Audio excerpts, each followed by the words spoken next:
ခုနပြောတာကပါလေဘာကူညီတယ်လေပြောလို့ရတယ်ကွာဒါမှတော့ဟမ်ပညာဝိဆိုင်ရာရဲ့နောက်တရားမျှတမှုဆိုင်ရာ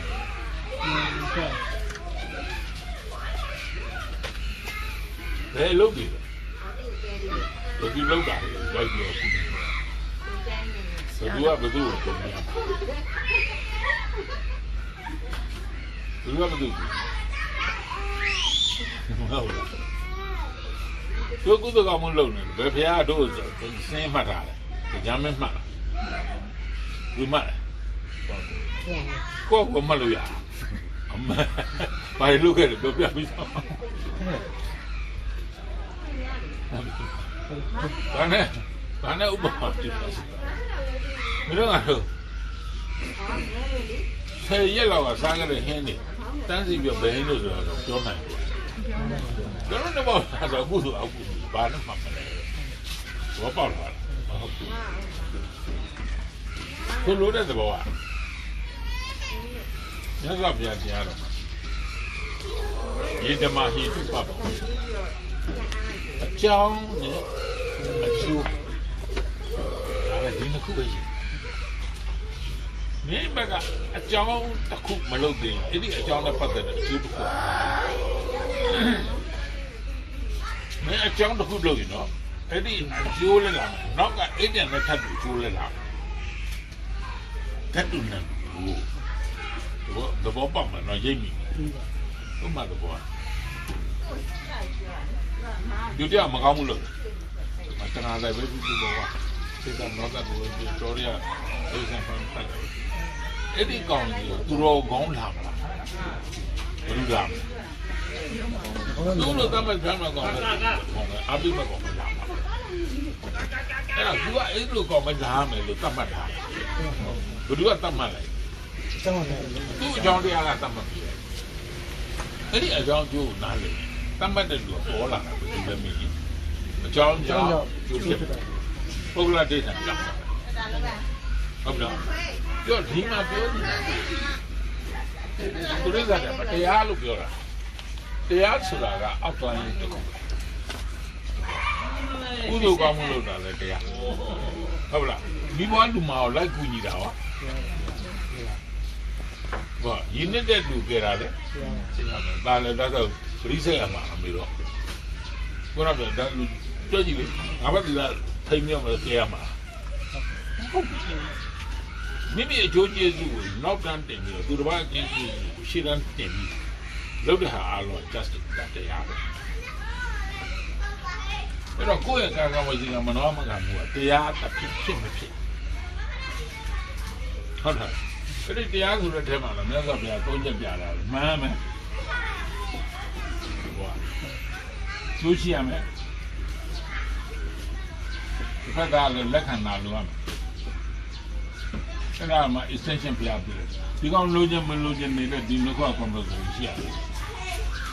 အဲ့တော့ဆရာဒီမှာရှူပြီးတော့လည်းဆဲပြီးတော့ရိုက်ပြီးတော့ပြန်မဟုတ်လားဒါပေမဲ့ဒါဟုတ်တယ်လားဟုတ်ဒီနှစ်ခုသူငငယ်တော့ဆရာရိုက်တယ်ဆိုတော့မလို့ဘူးဒါပေမဲ့ဒီဘက်ကခွင့်ပြတာဒီလိုမှန်ကန်တော့လောကအကျိုးကိုယူဆပညာဖြစ်တကယ်ကြရင်နှုတ်နှစ်ဖက်အကျိုးရှိရတယ်သူတစ်ဖက်ကြိုက်တယ်မကြိုက်တယ်ရဲသမားရဲမတော်လို့ပြောတာအကျိုးရှိတယ်လိုက်နာတော့လိုက်နာတာအဲ့တော့ဒါကကနံပရိယေပေါ်တော့ရေကြကြတော့မအပေါင်းတင်းကိုလည်းပေါင်းတဲ့အခါမှာမေကောရှိကောင်းကြည့်ပါကိုယ်တိုင်နဲ့အပြောပေါင်းမလိုက်စားရဘူးအဲ့ဒီအပြောပေါင်းမလိုက်စားတာကပညာဖြစ်ပညာဆိုလို့ဘယ်ပညာလဲသမီးဘယ်လိုလုပ်ပြော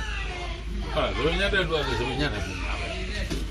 ဘယ်ညတဲ့လူကဖဲရဖို့လောက်ခေါ်တယ်ဆိုင်ပိတ်ပြီးသွားလို့ကောင်းပါဘူးပြောမှာပေါ့ဖဲရတယ်လည်းပညာပဲဆိုတော့ဘယ်လိုဟုတ်လား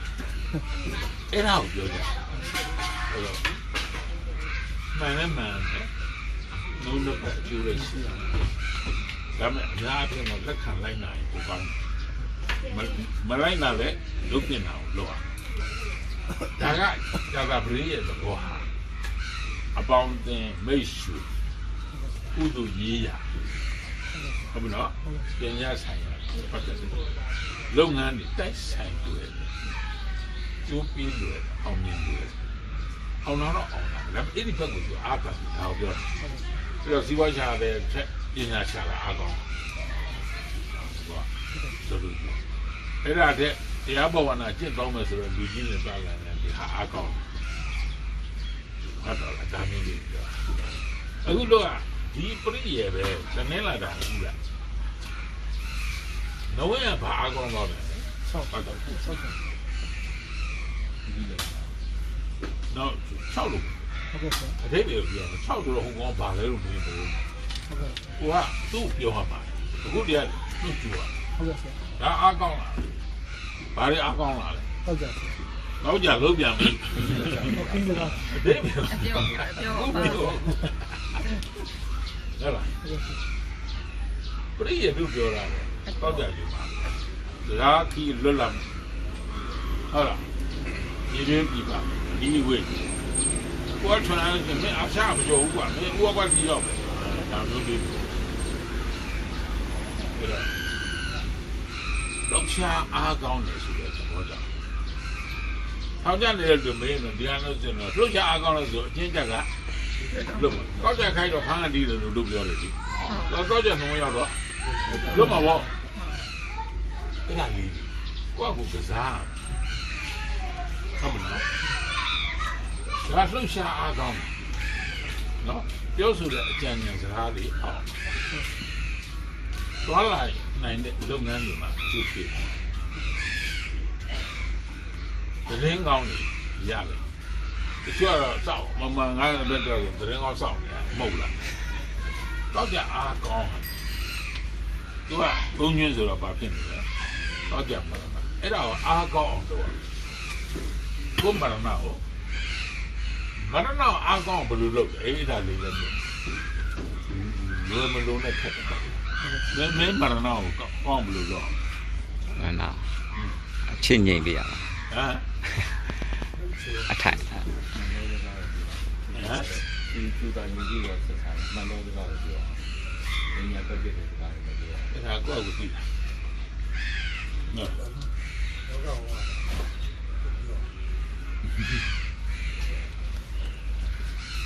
တို့ကြောက်ဘူးလားဟုတ်လားချုပ်ကဘာကြီးဒုက္ခရင်အဲ့လိုအချင်းချင်းရောက်နေတယ်ဟေးကနန်းလေးတွေလက်တွေကျိုးတုတ်ထားတယ်လေကနန်းတွေကျိုးတွေဖြီးပြောလွှတ်လိုက်ဒီတော့ကျိုးပြောလေလက်တွေထောင်ကြိုက်ထဲမှာလေလွှတ်ပေးလိုက်ကိုမရောက်လဲငါမထိန်တော့ဘူးလွှတ်ပေးလိုက်ကောင်းတယ်ကိုလိုက်တာအဲ့တော့ပြန်လာတယ်ချက်ပြန်မလာဘူးလို့လုပ်တော့ပြောဖို့မဟုတ်သူတို့လည်းတော့လို့ရှာခက်ခဲပြီးအဆုံးတော့ခံရတဲ့ပတ်တီကိုကပွင့်မြင်ရမယ်သဘောကြောင့်ကိုရဲ့အလိုဆန္ဒနဲ့မတားဆီးရဘူးဒါပဲဘာရင်ညာရင်ပြောတာမဟုတ်ကိုရဲ့အလိုဆန္ဒမတားဆီးအဲ့တော့အဲ့ဒါကိုထပ်ပြီးတော့ပွားတဲ့ခါကျလူတယောက်နဲ့တယောက်အင်းင်းပဲပြောကြဆိုကြမှာမဟုတ်လားကိုအဆိုအရင်မတင်နဲ့နောက်ကိုဆိုရင်တင်လိုက်တဲ့ခါကျတော့အကြောင်းမျိုးတော့လိုက်လာမှာမဟုတ်လားဒါကိုပိတ်ဆို့လိုက်တဲ့သဘောဖြစ်တယ်ညနေအကျဉ်းချုပ်ယူရမယ်သံဃာတော်ရဲ့တပ်ပြီးပြောတာမဟုတ်ပိုကောင်းယူကောင်းတော့ကိုနိုင်တယ်ဆိုပြီးအနိုင်နဲ့ပိုင်းနေတာတော့နောက်ပြန်ကြတဲ့ခါသားတယ်လေဒါကိုပြောတာအဲလွတ်လပ်တဲ့သဘောကြောင့်ကိုယ့်ရဲ့ကာကဘောစကံမဟုတ်မလွတ်တတ်တဲ့ကိစ္စမျိုးတွေမှာရှောင်ပြရတယ်ခွင့်ပြုနိုင်တဲ့ကိစ္စတွေထောက်ပံ့ကူညီနိုင်တဲ့ကိစ္စတွေလိုကူတဲ့ကိစ္စမျိုးတွေပေါ့ဒါလေးတွေပြောတယ်။လုံးဝအားကောင်းအောင်အဲ့ဒါလုံးဝပူဇော်ရဲဆိုတဲ့သဘောပဲ။သောတော့ကိုမရဏကျေးဇူးရှင်အဲ့ကိုမရဏဟာလေပေါင်းတိုင်တအားကောင်းတယ်ကွာကိုနှုံကိုပူဇော်ရတယ် တစ်ကျင်းရက်ရောက်မှာလားပူစော်တယ်ရက်တော့ပူစော်မှာလားအဲ့ဒါကိုပြောတာအဲ့ပြောတယ်ရှင်တစ်ကျင်းကတော့လက်ဖေးတယ်ပွင့်တယ်မရဏပြက်တယ်တော့မလုပ်နဲ့လို့လို့စီလည်းမယောနဲ့လို့စီစစ်စစ်နဲ့လက်ဖေးယူနိုးရှိရှိပဲဟောဟာမတော်ညညကောင်းညတယ်မရဏဆန်ရောက်တော့မလို့မဟုတ်ဘူးတကယ်တကယ်ပြောင်းညပြီဆန်ထဲမှာစကွဲမယောနဲ့မရဏမထိနဲ့လို့ပြောတာအဲ့ဒါနောက်ဆုံးကျရက်ပဲကြည့်တော့ပြောတယ်မင်းတို့အိမ်တော်လည်းသတိထားတော့ကိုမရဏရပြီးတော့မိမယောက်ျားဘရောမစွန့်ဘူးကွာအဲ့အပြူကြီးတွေပါလေသတိထားတော့ဘယ်နဲ့မပါကျွဲအဲ့ဒါတနင်္ဂနွေပဲကြည့်အဲ့ဒါကိုမရဏဒီတော့ဘောပြောဟုတ်တယ်ကိုမရဏယူရင်ကောင်းတာကိုပြောတာလားမစွန့်နိုင်ဘူးလို့ပြောတာကိုယ်ကဆိုးလည်းမစွန့်ဘူးကိုကမစွန့်လားအစွန့်နိုင်ဘူးလေကိုမရဏလူတိုင်းကကိုမရဏတွေ့တာလုံးလုံးနှစ်သက်လို့တစ်ကျင်းအရက်တော့ပြီးဖြတ်လို့မရဘူးသူတို့စွဲသွားတာနှစ်ကျင်းဖဲရိုက်အပေါင်းနဲ့မစွန့်ဘူးသုံးကျင်းအကိုကြီးတီးလို့မအောင်နေပါပြောတယ်နော်ခလေးတော်ကမှ3ယောက်မွေးသွားတယ်ခလေးကသူ့မျက်နှာမမြင်ရဘူးကြီးနေတာပြောတော့လင်းညံလောဘပေါ့လင်းညံရှိတဲ့ဥစ္စာပစ္စည်းအဝတ်ဆိုပတ်စံဘယ်နာမှဖွက်မှမသိလိုက်ကြည့်အိမ်ထဲနဲ့ဖွက်တယ်သူ့ရဲ့ဘာခေါ်လဲသူ့မရဏသူစောက်ချောက်တယ်မငါချင်းကိုယ်ကဒီအနေထိုင်ချွေမျိုးစီးရင်နဲ့မှတ်တယ်ဟိုကောင်ဘာလို့သူကစင်းနေမှာအဲ့ဒါရှိတယ်လူဟာမတွေ့တာအဲ့ငါမလို့ငါပြောရွှေမျိုးစင်းကိုလာအမြဲတမ်းမှတ်တယ်တော့ပြီးရင်အဲ့ဒါလေးနဲ့သူကစကားပြောတယ်6ပြပါမရဏဟမ်တနင်္လာမရဏငါပြောကနန်းနေမပြောနဲ့ဒီအတိတ်ပဲပြောနေဝေးအကျွမ်းဟုတ်လူကဘယ်လိုအောင်လဲတဲ့မင်းတနေ့လာမရဏလို့ဟောဘာပြောမှာဟုတ်တယ်ငွေအကျွားမက်တယ်ဘယ်6ပြင်းပြင်းဘာဒီကျွားလိုက်ရင်ကောင်းမလဲသူကသူစဉ်းစားနေတာဘောငွေကိုကမဟုတ်လည်းထုတ်သွားတယ်ငါဘလို့ရှိတယ်ဘလောက်ရှိတယ်အဲ့ဒါနဲ့ပဲပတ်စံကြည့်တော့ပါတော့6ကျင်းပတ်စံကြည့်လွယ်တယ်ဘာဖြစ်လို့ကြွားကြတယ်ကြောက်ဘရောပြန်မရဒါအဖြစ်ပဲသူနှစ်သက်တဲ့အလုပ်ကိုလည်းမြောက်ပြီးတော့တိုက်တာပေါ့သူညညအင်္ဂမရဏစိတ်လို့ပြောလို့မရဘူးနော်သူစိတ်အလိုသူမချုပ်ထိုင်ဘူးဟုတ်တယ်သူပဲဆိုညာချင်းသူငယ်ကျုံးကတခုပြအမလေးခေါင်းလေးတော့ဒီရောပါပဲဒီရောမှာအားလုံးပြောတော့ပြောနား infection ဝင်လို့အဲ့သူကစကားမခေါ်တော့ပြန်ညင်ပါလေတော့ငါငေါကဘူးပါလို့ပြောတာဟုတ်လားမဟုတ်လားတော့မသိဘူးကွာဒါရ infection ဝင်တာအဲ့ဒါကမူမဟုတ်လားအဲ့ဒီမူကိုမင်းတို့ကိုယ်တိုင်သိရင်လူတွေလိုက်ပြီးတော့ research လုပ်ကြည့်တော့အဲ့ဒီကမှာပေါ်ထင်လာတဲ့ဟာမရဏညင်အားကြီးတဲ့လူဟုတ်လားထိမ့်သိမ့်နိုင်မရဏညင်အားနေတဲ့လူအဲ့ဒါဘယ်လိုစရာခွဲတဲ့လူပြောတာပါဟုတ်လားအဲ့တော့ဒီလိုတမင်လာတိုင်းနဲ့တွေ့တဲ့ခါကျတော့ဟိုအကျွန်းပဲဘူးမသိသေးဘူးလေဘောကတော့ပြီးတော့ကိုအားမကောင်းဘူးလားဟိုမရဏညင်လည်းပြင်းမွေးနိုင်တဲ့သဘောကိုလည်းတွဲဖက်ပြီးတော့ပူဇော်လိုက်သူ့ညီမကျပန်းတာခွေးပေါ်တာပေါ့ဟောပြောအဲ့တော့ဒီမြန်မာသွားလာလို့ဆက်လုပ်ကနေနေအကျန်းစီပေါင်းတဲ့ပြောဆိုကြောင်းရွှေ့ဘောအားကောင်းအဲ့ဒီအတွက်အားပြီးသူပြောသူကြတော့စိတ်ကူးရင်နေလို့မရဘူးစီပါကြီး စိတ်ကူးနေအကောင့်တစ်ခုပေါ်ဘွားပြောပြစီဝါရေးမှာစိတ်ရစီဝါရေးမှာငွေရောက်နေတယ်ငွေပုံရှိနေလုံးရင်ရလို့ရဒါကမစိတ်ကူအကောင့်တစ်ပေါ်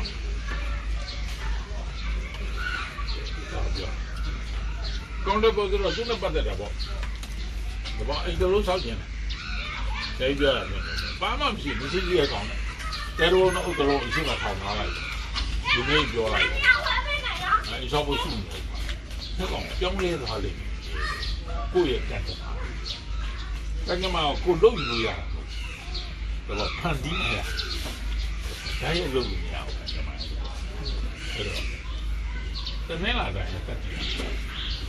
လူအကြီးကိုပုတ်ပြီးဒီနေ့ဒီပါသွားလို့ရွယ်ခပ်ပါ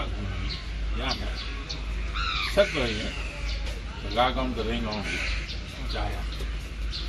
ကြံကြံကောင်းနေတယ်မိမိအခက်ခဲတွေကလည်းညုံညံ့ကိုတောင်းဆိုတာတွေလည်းကိုဖြည့်ချင်းဒီတော့ဒီလိုကြားတယ်ကိုဖြစ်ရင်လည်းကိုတွေ့ရတယ်ကိုတွေ့ကြတော့အချိန်တိုင်းစောင့်လို့မရဘူးနမိတ်ပဲပြနော်ဒီတော့ကိုဒီလာတဲ့ဒီနဲ့တက်တဲ့လူတွေတော့ပြောနော်အဲ့တော့ဒီလိုအချိန်တိုင်းကြီးအပေါ်ဘက်ဟာတော့ခွင့်ရရတယ်လို့ပြောတယ်။ဒါကတော့ခါကံဝင်ကြမလို့ကိုကိုတော့စိုက်ထုတ်ဒီကြတော့ခွင့်ရရှိတော့တယ်ကိုဘကပါပြင်းဖို့ဆိုလဲသူချင်းတရားတန့်ရှင်းဖို့တော့ဒါကအပေါ်ပိုင်းမနေ့ကဒီမှာပြောတယ်ပေါ့ဒီကောင်ကလူကတ်တယ်ဒီဘာကိုပြည့်စည်ကြောင်းကြတိတ်ခါချတာကိုကျွမ်းပြရတယ်ဟုတ်လားno one ဒီကောင်နဲ့ပေါင်းပြီးဒီကနေ့နဲ့စတာအဲ့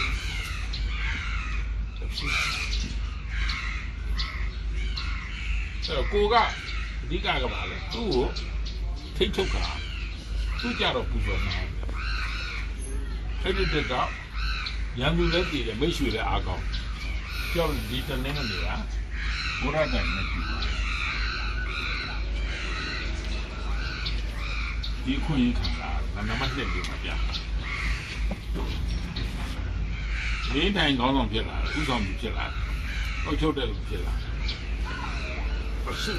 နောက်စုမိသားစုတွေအောင်မြင်လာတယ်ငါဘုတ်ကြီးဘာ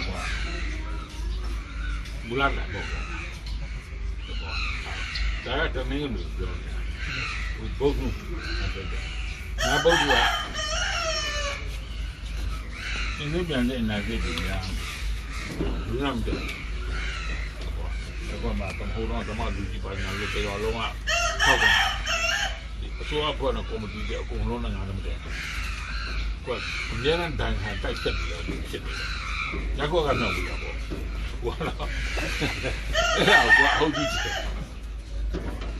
အဲ့လိုလုပ်ပါများတော့ကိုပါဝင်တဲ့အတင်းဖွဲ့စီကိုလက်မခံချင်ဘူးကြောက်တော့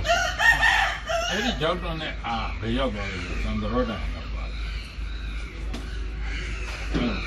နာကအုပ်စုကောင်းလာတယ်ဟုတ်လားအုပ်စုကောင်းလာတဲ့ခါကျတော့ဘုရုတိုင်ရောက်သွာ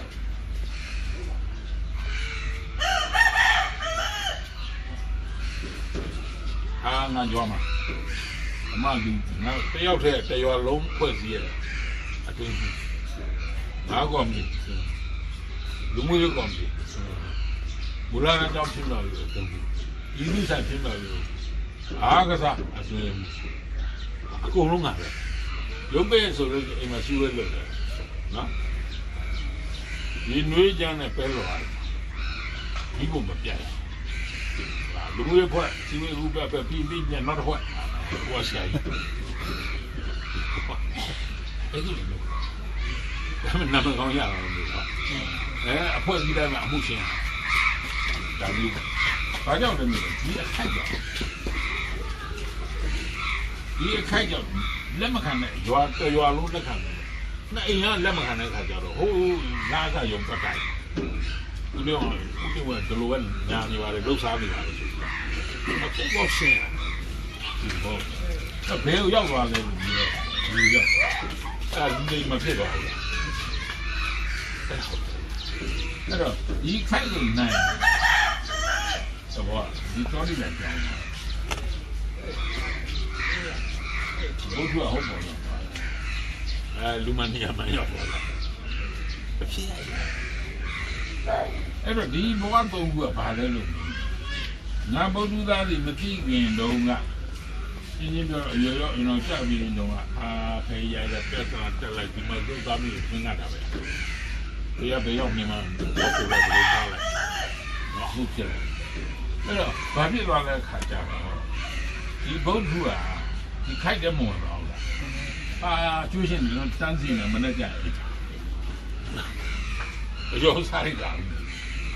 ဒီကြမ်းပါဆိုင်နဲ့အနာဂတ်သာဆန်ရောသားတယ်နော်ဘုရားပတ်စံနေချီလာပြီးတော့လည်းရင်းလည်းလူလည်းတွေ့မှခံလာတော့ကြောက်အဲ့ဒါလို့ပြင်တာတိသွားတဲ့အခါကျတော့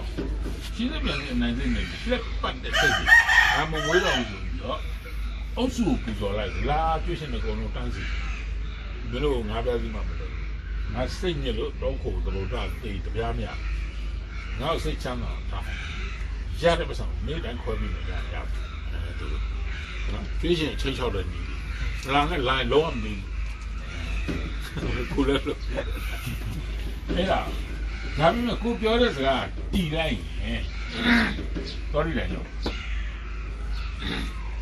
နည်းနည်းတဲ့သူစကားတော့လိမ့်နေတာဟုတ်လားဒီမှန်တော့လူနေရောက်ဖို့အကျမ်းဖန်မြေဆရာဦးကြမြင့်တို့ပြည်နေစားတဲ့ဖြစ်တော့ပါကိုတော့ကိုကလူလေရုံးလည်းမှုရွာမှလည်းမှုတိုင်းပြည်မှလည်းမှုဟောအဲ့တော့ဒီလိုပြည့်ရနားလေတရိုင်းရဲ့တက်ပြီးပြောမယ်ဆိုနဝင်းကိုလည်းမတတ်ဘူးခိုက်ကိုတော့မလွတ်ထားဘူးဒီနိုင်ကဘလို့တတ်မှာလဲကိုတတ်တာတမင်းကိုလည်းမဟုတ်ဘူးကိုတမင်းကိုလည်းတတ်တယ်ဆိုတော့ဒိတ်ပြတဘာမှကြောက်ကိုကရှုံးပြရမှာမဟုတ်တော့ခိုက်ဒါကြောင့်ဒီမှာကဘာကိုရှုံးပေးတယ်ဘာကိုရှုံးပေးတယ်ဂုံတင်ပေါ်မှာဂုံသိက္ခာထက်ပေါ်မှုသူတစ်ပါးတည်းရဲ့ဂုံသိက္ခာထက်ပေါ်မှုကိုတော့ဆက်မပေးနဲ့တော့တင်းနေမပြောနေမို့ကွာပုံမချနဲ့ဒီစိတ်ကိုမွေးရုံပဲမွေးပြီးတော့သူကမွေးတော့ဒီမှာရေချိန်တက်လာဒီကောင်သူတော်ကောကွာဒီခံနေရရှိတယ်နော်စိတ်ကောင်းရှိတယ်ဒါကသူ့အပြောမှာပုံပြီးလာဒီမှာလဲအင်းတော်အုပ်စုအတွင်းတော့မပြောဘူးလားကိုမိသားစုတယ်စူရာဆဲတာအပြစ်မဟုတ်ဘူးတကယ်ကြီးရချက်ကပါလဲလို့ပြောဟုတ်လားငါကမင်းစေရနာနဲ့ပြောပြီးတော့တစ်ဖက်ကလက်မခံဘူးလို့ဟုတ်လားဒီနေရာမှာကိုကပါလို့လက်တွဲအုပ်စုရဲ့သဘောမဟုတ်မပုတ်ထုတ်အောင်လက်တွဲရမယ်သဘောကညဝေခံစားပြရတတ်နိုင်ကိုယ့်ဘက်ကရှော့တယ်ဒီကြောင့်မို့အင်းတို့အုပ်စုမိသားစုထောက်ပံ့ကူညီရဆော့ဆော့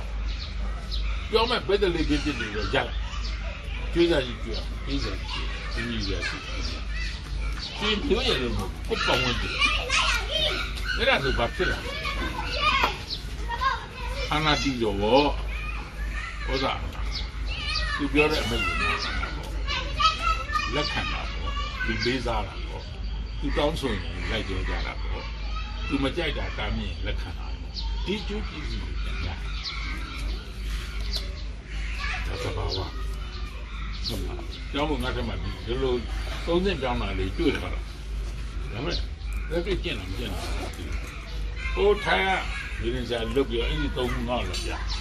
အားတော့ဘယ်လိုပဲလုပ်အခုစီအိုက်ချင်သမတပိမတန်ဘာပြန်နေလို့ပြင်ပြောပဲပြောလို့မဖြစ်လည်းသူကအတက်ကျူးနေတာ ဖြစ်တော့ဖြစ်မှာပေါ့ဖြစ်တော့ဖြစ်မှာဟုတ်တော့အဲ့ဒီဒါဆိုဒီမှာတူတူပဲတော့ဒါတော့ကိုယ့်အကိုရှင်းဟုတ်လားအဲ့ဒါလေးကပညာတစ်ခုပြောရင်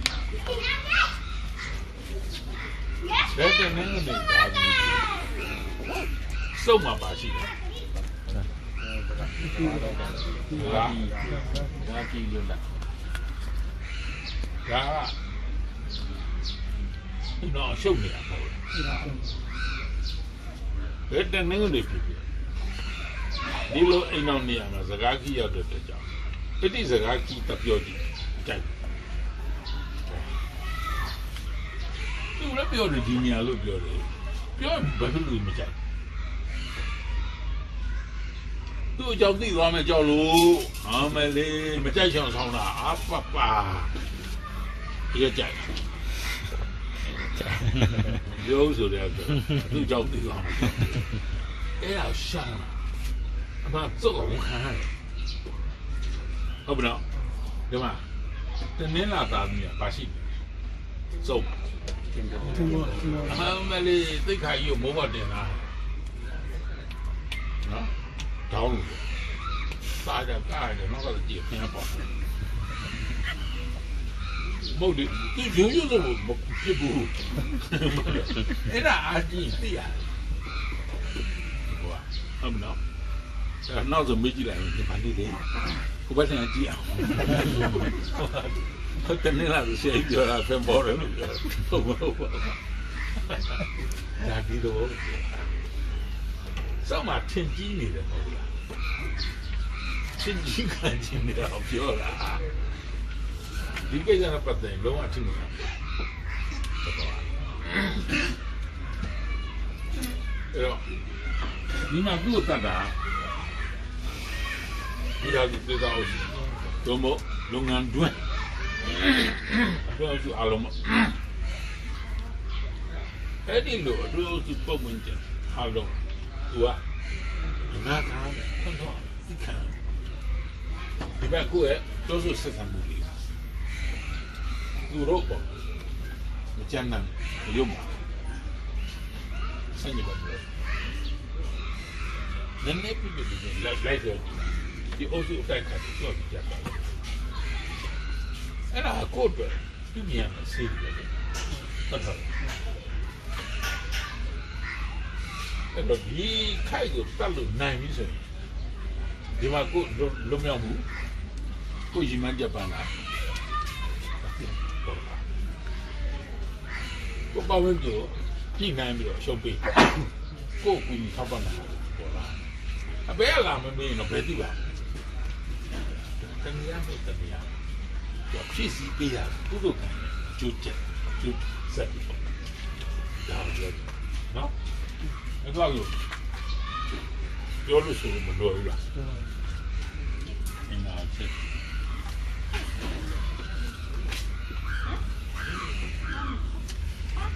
ဒီလိုထက်အင်အားမတူလေတနင်္ဂနွေပြည်တော့မမေးဘူးနော်ကိုကမေးလို့တို့ဝိုင်းပြကြည့်ကြဟာအားရရဟုတ်လားဒီလက်ကုပ်မေးဦးမယ်တော့ခဏဝန်ခံလည်းကဝန်ခံအဲ့တော့တော့မပါဘူးတော့ရှင်းနေတာ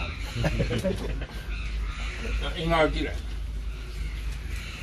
ဘာခိုင်းနေလဲဝေးအင်းကြောခိုင်းဘာကောင်းနေလဲထင်ပုံမှုလူဝဲပစ္စည်းကိုလှုပ်လို့ထင်ပေါ်တာလားသူ့ဟာသူတဘာဝကထင်ပေါ်မှုပေးနေတာဟုတ်ပါတယ်တို့ဒီခိုက်ကအလိုလိုရင်းခိုက်တာလားကိုကလက်ခံကျင့်သုံးလို့ခိုက်တာလက်ခံကျင့်သုံးလို့ခိုက်အဲ့ဒါဆိုဘုရုပစ္စည်းကိုလက်ခံအပြစ်အိုက်တာပဲဘယ်တင်ရဲ့အပြစ်လားဘယ်တင်ဆရာရဲ့အပြစ်လားဘေးလူကကြောက်တော့တဲ့အပြစ်လားမင်းတော့အဲ့ဒါဆိုကိုနီလမ်းမသိသွားဘူးလားနီလမ်းဥပဒေမီသိသွားလို့ရှိရင်လမ်းမှန်ရောက်ရင်ဒီလူကဖြောင်းသွားမှာပေါ့ဟုတ်တို့လောကကြီးမှာဘုရားတရားတော်သိပရိသတ်သမုပ္ပါကိုမသိကြလို့သင်္ချစ်တာငါဘုရားကိုတန်တရားအဆက်ဆက်မှာ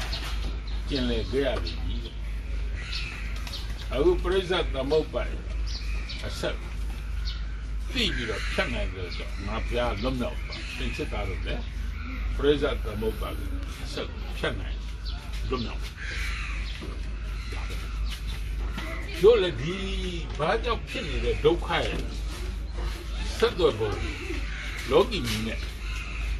တို့လက်လန်းမိတဲ့နီးနဲ့ဟိုကလက်လန်းမမိနိုင်ဘူးဒါကလက်လန်းမိတဲ့နီးဟုတ်လားဟိုပြည်တဲ့နာပဲလားဖြစ်တဲ့နာပဲနှုတ်ဖြစ်နှုတ်ဒီကအင်္ဂါလို့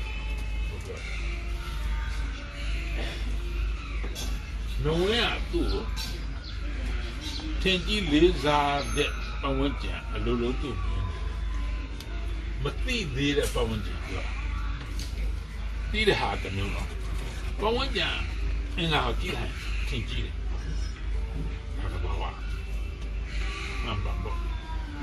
အဲ့ဒါလို့ထင်ကြီးလို့နိကပေါင်းတဲ့လူရောက်သွားတယ်သူကအကြွားအလိမ်များသွားတယ်ဒါဟန်ဆောင်ကြည့်ပါလေဒီပြောတာလည်းအကုန်လုံးတူလေဟေးသူစီးဆောင်တဲ့အကြောင်းကိုပြောတာအခုမဟုတ်ဘူး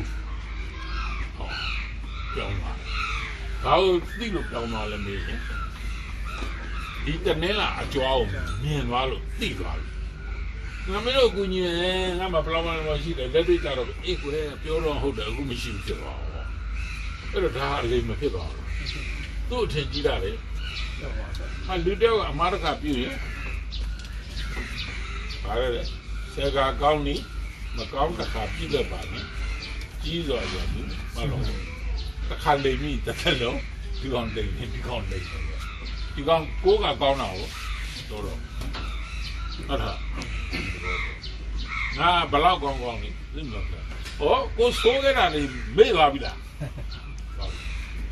ဘလောက်ကောင်းကောင်းသူကဘာနဲ့ဖုံးလိုက်လဲငါဆိုးတော့ငါကောင်းတယ်လည်းကြတော့ဖုံးတာမဖုံးဘူးအဲ့ဘာလို့လဲတနည်းကဘူးအဲ့သူတို့ကောင်းတာမပြောချင်တယ်သူများကောင်းတာမပေးချင်ဘူးလေအဲ့ဒါဖြစ်ကိုပြောပြတယ်နို့ထမပေါင်းတော့အဲ့တော့တနေ့အင်္ဂါလို့သိလိုက်ဆောင်ကြွားအဲ့တော့နော်ခင်မီပစ္စည်းတစ်ခုခုလာတာနောက်တော့မတလည်းဘုံမဲ့ပြီးမတော့တယ်ပဲဖြစ်ဖြစ်အဲ့ဒီအကြွားတစ်ခုခုပေါ်တယ်ထင်ပေါ်လာပြီဆိုဒီနဝန်းအစ်စ်မဟုတ်ဘူးမဝိညာဉ်ကောက်ကြည့်တာလေယတနာအရှုပ်ရှင်ရှိနေရတယ်အတူပေါ်လာတာဟုတ်တယ်အင်းကရိုးသားလာတယ်ဆိုဝန်ခံတယ်ဆိုဒီတော့ရှင်းရှင်းပြောတော့ဘုဒ္ဓကရှိတယ်ဒီပဝန်ကျန်အဲ့ဒါလို့သတ်မှတ်ရအဲ့ဘုဒ္ဓကောင်မှဒီကလူတွေကာကရှိအင်္ဂါမှန်ရင်သူဒီဆောင်တဲ့အကြောင်းကိုမပြောပါဘူးလက်ရှိဘဝနဲ့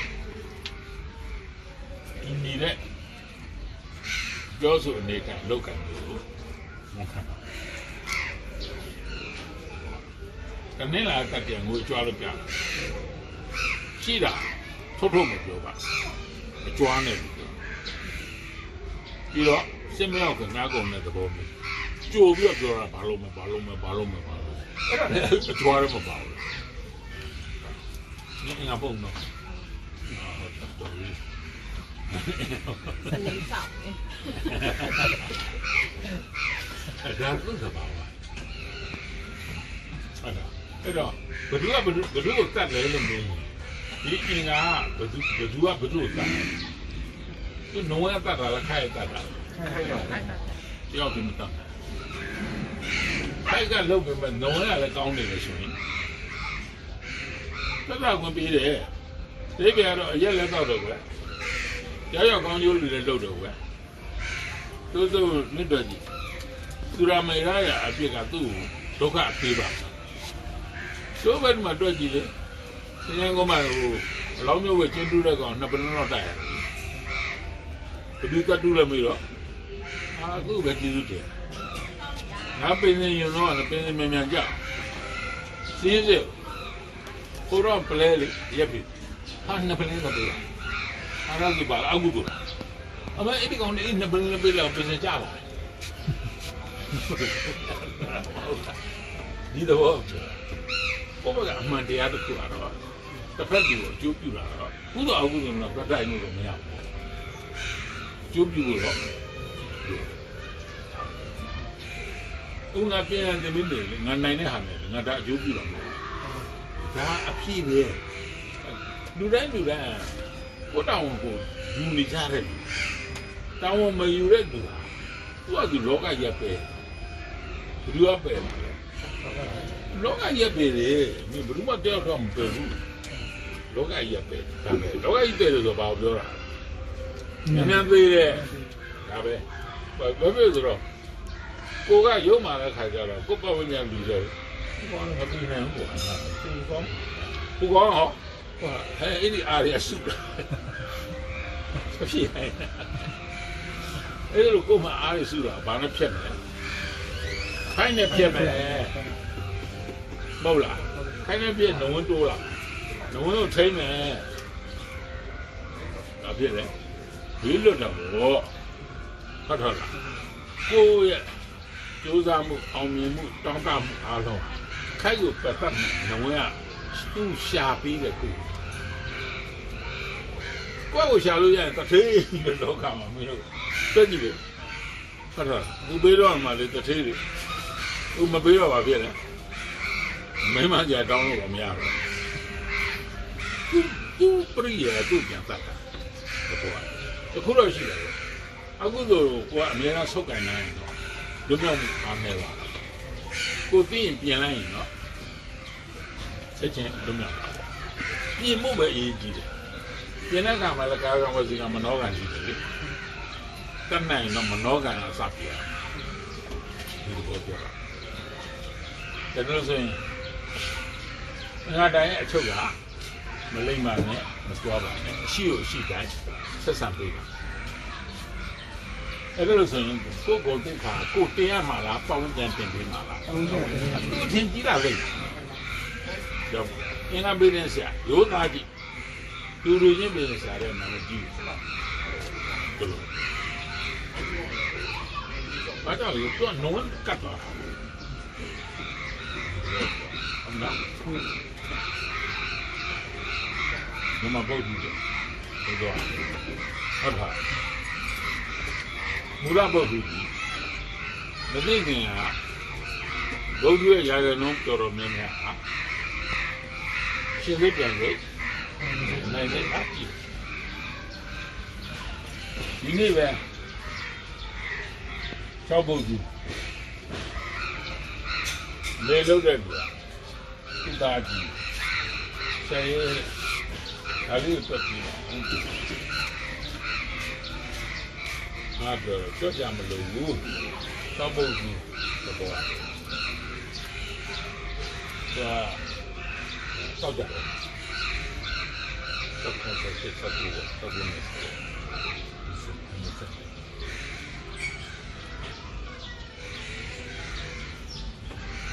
ဘာလို့လဲညာလည်းတော်တယ်ကျောင်းမှာတိတ်ကြည့်တယ်အားလုံးတက်တယ်ကျမတို့ကသူ့ဆုံးမကျမတို့ကပြန်ဆုံးမဒီကျမတို့ကသူ့တောင်းမှမပြောသူကအရွက်တိုက်သူစိတ်ချမ်းသာနဲ့အေးစစ်စစ်အိမ်မှာနေပါလို့ပြောလို့အဲ့ဒါဆင်းသွားတာ3ရက်ရှိပြီ6ပုတ်ကြီးဒါတတိပြောတော့ခန္ဓာရင်အားချင်းတူတာအဲ့ဒါပြန်သူရဲ့ခံစားချက်စိတ်ကိုတတိဒီမုတ်စားနေတယ်အဲ့ကိုကြီးညီလေးအတွက်နည်းနည်းချမ်းပါဆိုကောက်ပြပြအဲ့ဘာလို့အကုန်လုံးချင်လိုက်တယ်ဘာလဲမသိဘူးအမကြီးခိုက်စိတ်အဲ့ဒါလိုခိုက်စိတ်ဖြစ်တော့အုပ်စုကသူ့ချစ်လာမုန်းလာဒါပေမဲ့မိဘဇေရောမကြီးတွေကြတော့ဘယ်လိုလုပ်မုန်းမှာအုပ်စုကသူ့မောင်းတော့တော့မဟုတ်အုပ်စုကသူကကန်ထွက်သွားတာတူတူပဲမဟုတ်လား အဲ့တော့သူ့မိပြောဟဲ့ဒီကောင်ကငါငယ်တော့你超级也敢抽，哎呀，压的下来，怎么了？哎呀，没超进去。哦，他超，我们来打猎，没找到，没经过对吧？了，没打对吧？了，就光要了。没了，啊，超在这里超的过，南语的路互相比例，以前嘛，他也是天天的走，哎，那来路，俺都没俺来不平时。我把我们原来的东西了，赶紧抽。哎，原来嘛都我操嘞，等年了那么呢，朝南国靠南，帮我的嘛，哎原来边，你记得老，老多哎，这里是多少嘞？咱们有，花没收了，那个了，这多了，好不啦？好了，那个这多了，那多，大家的也别。哎，把我阿妈起来，一里叫，一跑了，我那叫他楼下来行里一里车嘛，晒了，叫他别报了，哎，这个别报了，门窗都怎么样？那大变化了，啊，都把楼上的没办法，没屋的还不怎么楼下了，哎，咱们有大别报，这个哎，那多少窗楼了，谁讲？哎，咱这苦了，有了楼上原来的有啊，原来说真要报那了没了。哎，这个老皮蛋那什么都不算那个办，大提前3月没打没吃的，没啥拿到，那他那锅他没得打都把它出来了嘛。哦，提前家这样差不多标，哦的，那多些哎呀嘛不去了，好的，我那边那边呀，像什么不差了，都帮着路吧，用那这边的，突然，不懂些的，老起来。ဘာနံပါတ်ကိုပြောတယ်။ပြင်ကြပြီ။ဟုတ်တယ်။ဆိုးတာတော့ဟုတ်နေပြီ။သူကပြန်ပြင်ပေးနေရ။ဟုတ်ပါ။အဲ့တော့ကိုဆိုးလားမဆိုးလားဆိုတာ။ဝန်းမြန်ဆိုးလားမဆိုးလားနဲ့။သူကတော့မဆိုးပြောတာ။လောပေါင်းညာအောင်သူ့ဆိုးတယ်။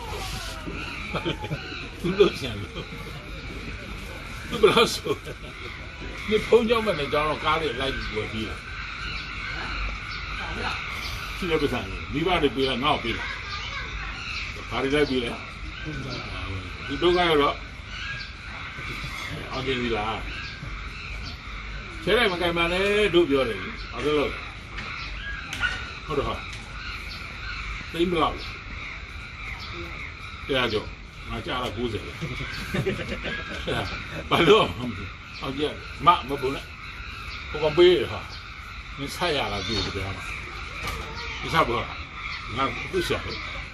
锅头那种啊差不多，原来里面现在就嘛个肉了，锅头干了，那啥，也差不多，不好不要，不这么小的，这小人都没有那么多，都全部都楼上，这地方，哎呀，小人大那是一公分的，没小人了不老的。ဟုတ်လားတဲ့အခု9နှစ်4နှစ်ပြီးသွားတယ်